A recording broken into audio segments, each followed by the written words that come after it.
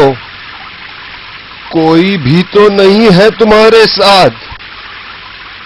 مجھے تو کوئی تمہارے ساتھ نظر نہیں آ رہا ہے۔ کہاں ہیں آپ؟ آئیے، دروازہ کھل گیا ہے۔ کہاں ہیں آپ؟ یا اللہ، ارے وہ تو میرے امام زمانہ علیہ السلام تھے۔ میرے مولا، آپ کہاں ہیں؟ میں نے آپ کو نہیں پہچانا مولا۔ میرے آقا، آپ کہاں ہیں؟ میرے آقا، آپ کہاں ہیں؟ پھر میں نے غور کیا کہ بنا چراغ مسجد سہلہ کا روشن ہو جانا، اور اتنا روشن کہ 20 چراغ بھی اتنی روشنی نہیں دے سکتے تھے، ان کا مجھے میرے نام سے پکارنا اور ان کے وجود سے اچانک موسم کا خوشگوار ہونا، اتنی ساری علامتیں واقع ہوئیں، لیکن میں نے اس وقت اپنے امام حضرت حجت امام مہدی علیہ السلام کو نہیں پہچان سکا۔ اللہ ہم سب کو ان کے دیدار سے مشرف کرے۔ آمین۔ ایک اور مثال سے بات بہت کلیئر ہو جائے گی۔ یہ تو ہم سب جانتے ہیں کہ شیطان ہمیں دکھائی نہیں دیتا، پھر بھی ہمیں سب اچھے کام کرنے سے روکتا ہے۔ تو اگر شیطان غائب رہ کر ہمیں اچھے کام کرنے سے روک سکتا ہے، تو کیا امام غائب رہ کر ہماری مدد اور ہماری ہدایت نہیں کر سکتے؟ امیر، ابھی شیطان نے تمہیں بھڑکایا تھا، اس لیے ہم جو کام کے لیے آئے تھے وہ چھوڑ کر تم کمپیوٹر گیمز کے بارے میں سوچنے لگے۔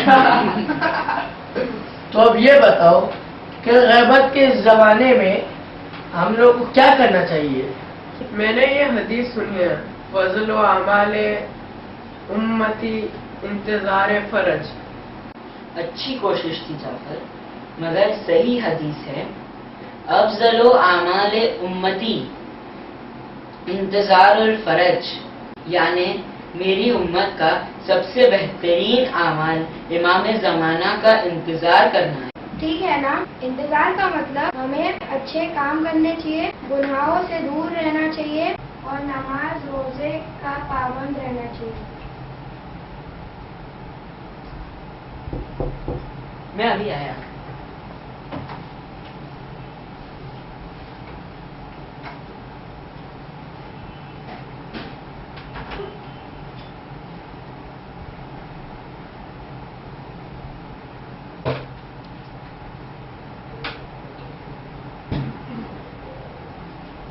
یہ لو، شربت پیو، بسکٹ کھاؤ۔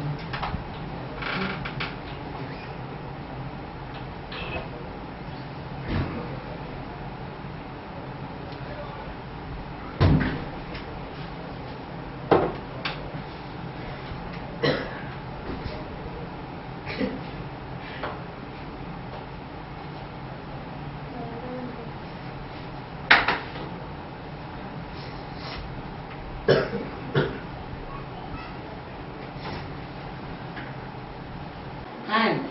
انتظار کا مطلب صرف یہ نہیں کہ ہم اچھے کام کریں اور گناہوں سے دور رہیں۔ اس کی مثال ہمارے بورڈ ایگزام کی رزلٹ کی طرح ہے۔ جس بے صبری سے ہم ہمارے بورڈ ایگزام کے رزلٹ کا انتظار کرتے ہیں، کچھ اسی طرح ہمیں امام کے ظہور کا انتظار کرنا چاہیے اور ان کے جلد سے جلد ظہور کے لیے دعا کرنی چاہیے۔ بالکل ٹھیک، بورڈز کے رزلٹ پر ہی ہمارا کریئر ڈیپینڈ ہوتا ہے۔ اچھے مارکس آئے تو زندگی سنور جاتی ہے، ٹھیک اسی طرح امام کے ظہور کے بعد پریشانیاں ختم ہو جائیں گی۔ آج اس دنیا میں ظلم و جور پھیلا ہوا ہے۔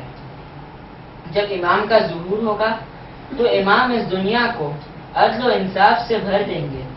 اس لیے ہمیں امام کے جلد سے جلد ظہور کی دعا کرنی چاہیے۔ ظہور کی دعا کرنے سے ہمیں کیا حاصل ہوگا؟ ہم ہر وقت امام سے متمسک یعنی کہ اٹیچ رہیں گے، گناہوں سے دور رہیں گے، اور حدیثوں میں بھی ملتا ہے کہ انتظار کرنے میں ہمارا ہی فائدہ ہے اور یہ ایک بہترین عبادت ہے۔ یہ واقعہ دیکھو، اس سے واضح ہو جائے گا کہ امام ہماری مشکلات میں ہماری مدد کرتے ہیں۔ یہ دیکھو، اعوذ باللہ من الشیطان الرجیم، بسم اللہ الرحمن الرحیم۔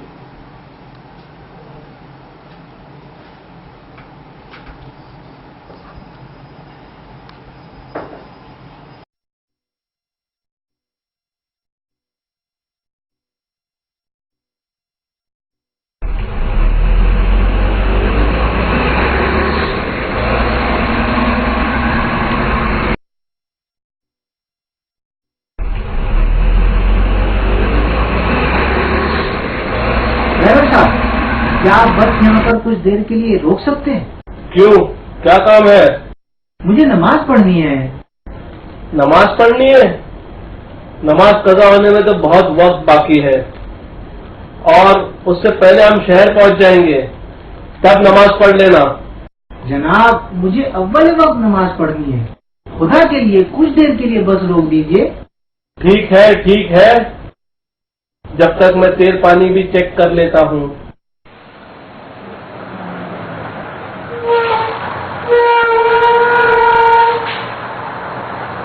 ارے یہ بس کیوں رک گئی؟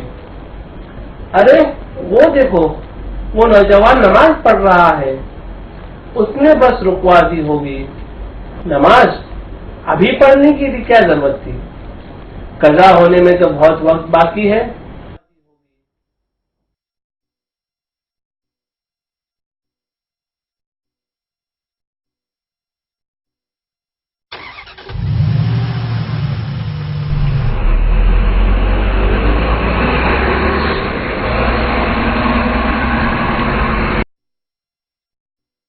السلام علیکم۔ وعلیکم السلام۔ اس زمانے میں جب لوگ نماز قضا کر دیتے ہیں، تم نے نماز اول وقت ادا کی، اللہ قبول کرے انشاءاللہ۔ الہی آمین۔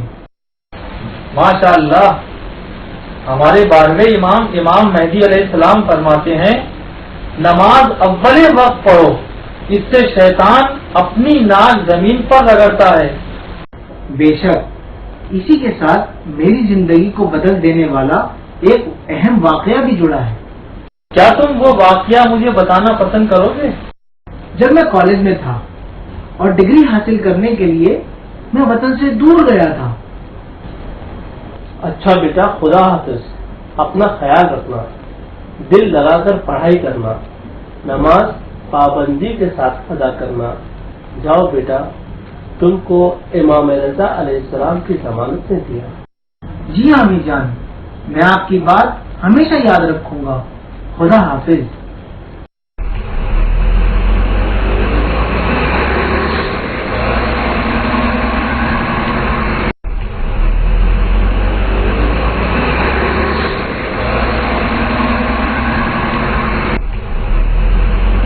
میں نے خوب دل لگا کر پڑھائی کی اور دیکھتے ہی دیکھتے 3 سال بیت گئے اور یہ میرے کالج کا آخری سال تھا. دل میں یہ تمنا تھی کہ جلد ڈگری مل جائے گی اور میں اپنے وطن واپس لوٹ جاؤں گا. امتحان کا وقت تھا. ہمیں بتایا گیا تھا کہ امتحان کالج میں نہیں بلکہ کالج سے دور یونیورسٹی میں ہوگا. یونیورسٹی تک کا سفر تقریباً 2 گھنٹے تھا. مجھے روزانہ 2 گھنٹے کا سفر طے کر کے یونیورسٹی میں امتحان دینے جانا پڑتا تھا. جس دن آخری پرچہ تھا میں بہت خوش تھا کہ آج آخری پرچہ ہے. اب جلد ہی میں اپنے والدین کی خدمت میں پہنچ جاؤں گا. میں بس یہ سوچتا جا رہا تھا کہ اچانک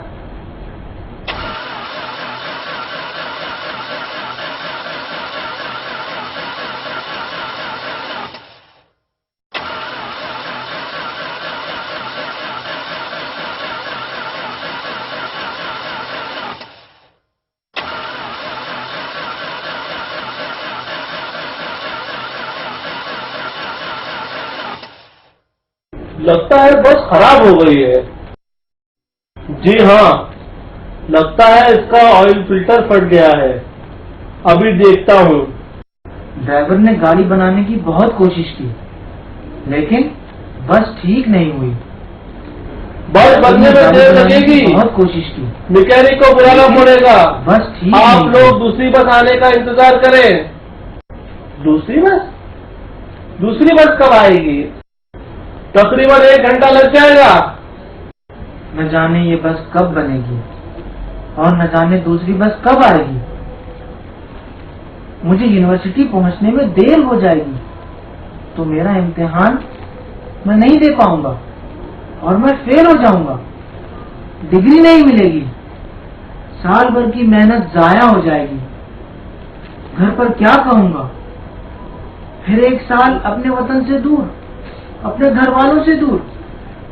اس علاقے میں ٹیکسی بھی نہیں ہے. کوئی اپنی گاڑی بھی نہیں روک رہا ہے. یا اللہ میں کیا کروں؟ یا امام زمان علیہ السلام، اے مولا میری مدد کیجیے. آج آخری امتحان ہے. اگر میں آج وقت پر نہ پہنچ سکا تو امتحان نہیں دے سکوں گا. میں فیل ہو جاؤں گا مولا. سال بھر کی محنت برباد ہو جائے گی، ضائع ہو جائے گی.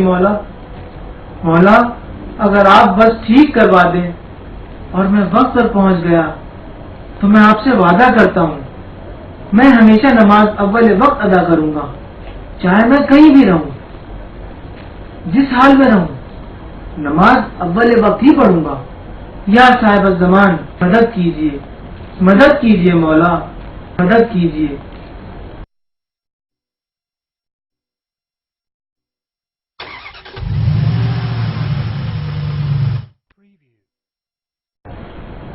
آغا جان، اس وقت مجھے کچھ سمجھ نہیں آ رہا تھا یہ سب کیسے ہو گیا.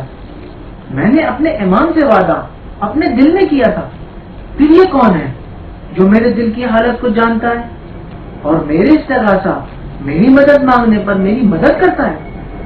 میں سمجھ گیا کہ یہ ضرور میرے امام زمان علیہ السلام ہیں جنہوں نے میری استغاثہ کو قبول کیا اور مشکل کشا کے فرزند نے میری مشکل کشائی کی.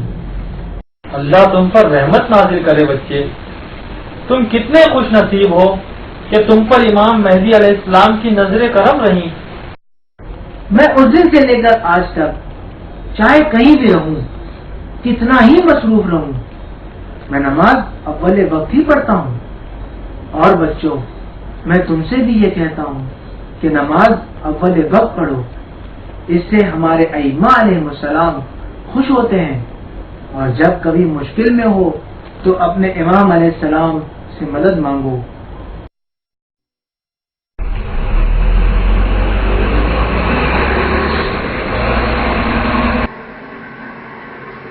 ہم لوگوں کو چاہیے کہ ہم ایک ساتھ ہو کر رہیں، ایک دل سے امام زمانہ علیہ السلام کی ظہور کی دعا کریں. چلو ہم سب مل کر دعا کرتے ہیں.